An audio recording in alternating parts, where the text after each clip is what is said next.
विनियोजन विधेयक 2081 का सम्बन्धमा छलफल चलिरहेको छ। म आफ्ना विचार प्रस्तुत गर्नकै निम्ति उपस्थित भएको छु। हामीले समानुपातिक समावेशी सिद्धान्त थपेर पनि 16औं शताब्दीको मध्यतिर ब्रिटिस साम्राज्यका सामन्त, जमिनदार र पुँजीपतिहरू मिलेर त्यहाँका श्रमजीवीहरूलाई दमन गर्नका निम्ति अवलम्बन गरिएको र संसारभरि आफ्नो औपनिवेशिक शासन फैलाउनका निम्ति सिर्जना गरिएको संवैधानिक राजतन्त्रात्मक शासन प्रणाली दुई सदनात्मक हाउस अफ लर्ड र हाउस अफ कमन्स सहितको संसदीय व्यवस्था स्थापना भएको थियो। त्यही ब्रिटेनमा अवलम्बन गरिएको त्यही शासन व्यवस्था सहितको संसदीय व्यवस्था अहिले पनि छ र हामीले पनि अनेक पटक क्रान्ति गरेका भन्छौँ। तर बेलायतमा 364 वर्ष पहिले स्थापना गरिएको त्यही संसदीय व्यवस्था र त्यही अल्पमतले शासन गर्ने फर्स्ट पास्ट दि पोस्ट निर्वाचन प्रणाली अवलम्बन गरिरहेका छौँ। त्यहाँ अहिले पनि संवैधानिक राजतन्त्र छ, हामी कहाँ संवैधानिक राष्ट्रपति छ। झन्डै उस्तै मान्नुपर्ने हुन्छ। यहाँका राष्ट्रपतिले बेलायतको राजाले जस्तै संवैधानिक काम गर्छन्। संवैधानिक राजतन्त्र सहितको शासन सुरु भएपछि नै अङ्ग्रेज साम्राज्य विश्वव्यापी रूपमा फैलिएको थियो। तर अङ्ग्रेज साम्राज्यवादले नेपालमाथि घातक हमला गरेर आधाभन्दा धेरै भूमि कब्जा गरे पनि नेपाललाई कहिल्यै आफ्नो उपनिवेश बनाउन सकेन। कहिल्यै कसैको उपनिवेश नभएको राष्ट्र दक्षिणी एसियामा नेपाल मात्र हो। हामी अहिले पनि त्यही संसदीय व्यवस्था अन्तर्गत छौँ र आर्थिक वर्ष 81-82 का निम्ति सरकारले प्रस्तुत गरेको बजेटको विनियोजन शीर्षक अन्तर्गतको छलफलमा छौँ।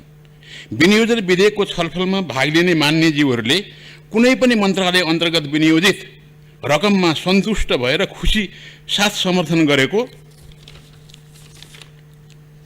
पाइएको छैन। जम्मा रु 18 खर्ब 60 अर्ब 30 करोड बजेट, त्यो पनि अहिलेको कागजमा लेखिएको अङ्कहरूको आधारमा भनिएको हो। साँच्चैकै व्यवहारमा जाँदा कति हुने हो भन्न सकिन्न, किनभने आन्तरिक ऋण, वैदेशिक ऋण, बोलीमा दिएका आश्वासनमा रहेको अनुदानको आधारमा प्रस्तुत गरिएको यो बजेट हो। यही बजेटबाट पहिलेको ब्याज सहितको ऋण पनि तिर्न पर्ने हो। त्यसकारण यो घाटा बजेट हो। संसदीय व्यवस्थामा हामी प्रवेश गरेको 2015 सालदेखि हो।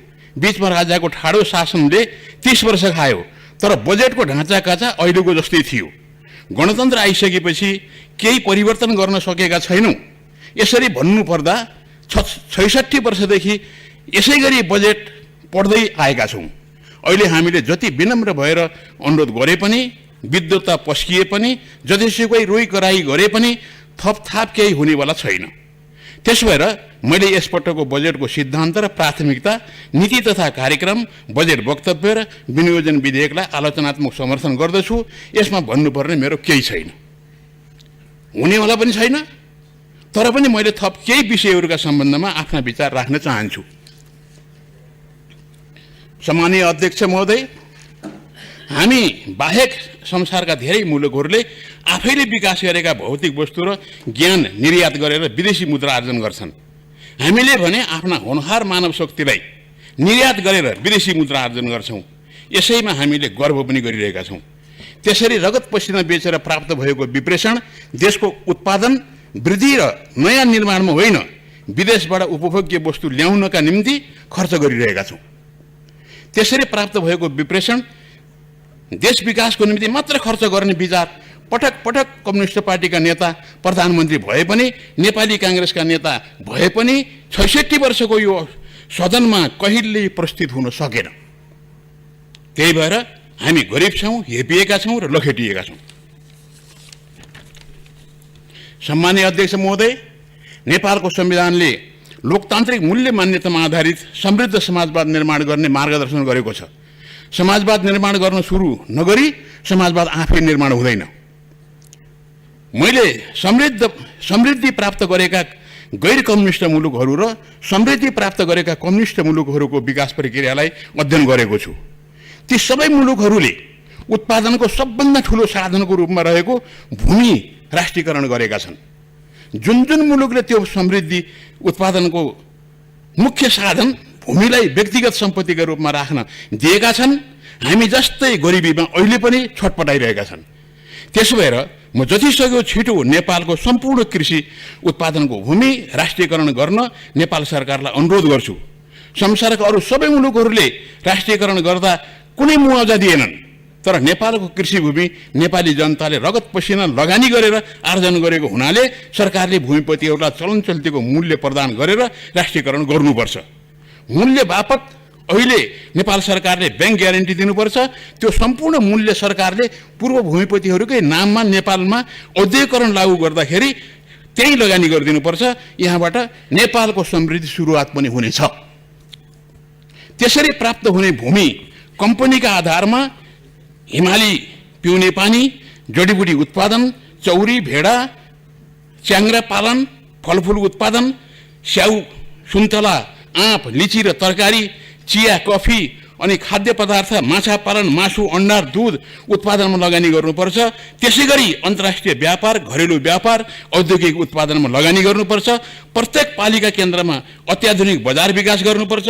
त्यसैगरी शिक्षा, स्वास्थ्य, खेलकुद, मनोरञ्जन प्राप्त त्यहाँबाट चाहिँ गर्नुपर्छ। यसो गर्न सकियो भने 2 करोडभन्दा धेरै नेपालीले देशभित्रै रोजगारी प्राप्त गर्नेछन्। त्यसरी नै शहरीकरण र बजारीकरण पनि व्यापक रूपमा लागू गर्न सकिनेछ।